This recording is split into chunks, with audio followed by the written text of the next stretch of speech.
আইনের বাস্তবায়ন 100% হবে। আপনার পর অন্যায় কেউ করলে সেটা আমরা প্রতিরোধ করব। আপনি যদি কারোর পর জুলুম করে সেটাও আমরা প্রতিহত করব। অতএব আইন সবার জন্য সমান। বিশেষ করে বাংলাদেশের যিনি আইন মন্ত্রী, তার উপজেলায় 100% আইনের শাসন হবে, মাদক মুক্ত সমাজ হবে, আধুনিক শৈলকুপা হবে।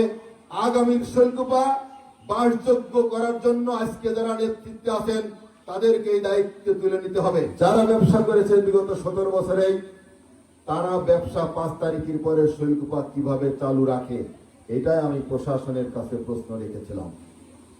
আপনারা জানেন, আমরা আমাদের সংগঠনের নেতৃত্বে প্রথম শৈলকুপায় একটি অভিযান চালিয়ে মানুষকে বুঝিয়ে দিয়েছি যে কারা শৈলকুপায় এই মাদকের বিস্তার করছে। প্রশাসন ঘুরে দাঁড়িয়েছে। প্রশাসন বিগত 2 মাসের 3 মাসের অ্যাক্টিভিটিস বিগত 20 মাসের 22 মাসের থেকে ভালো, এটা সবাই জানে। তাহলে আমরা যদি সম্মিলিতভাবে সরকারি দল, বিরোধী দল, রাজনৈতিক নেতৃবৃন্দ, সমাজের সিভিল সোসাইটি, পরিবার, সমাজপতি সবাই যদি একই সাথে মাদকের বিরুদ্ধে জিহাদ ঘোষণা করি, মাদক কারবারিরা সমাজে থাকতে পারবে না। মাদক কারবারিরা না থাকলে মাদক সংগ্রহ করতে পারবে না, খাইতেও পারবে না।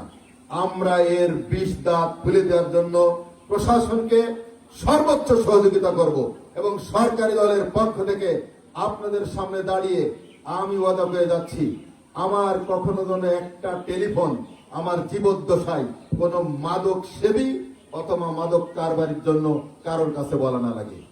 বলিনি, ইনশাআল্লাহ বলবো না।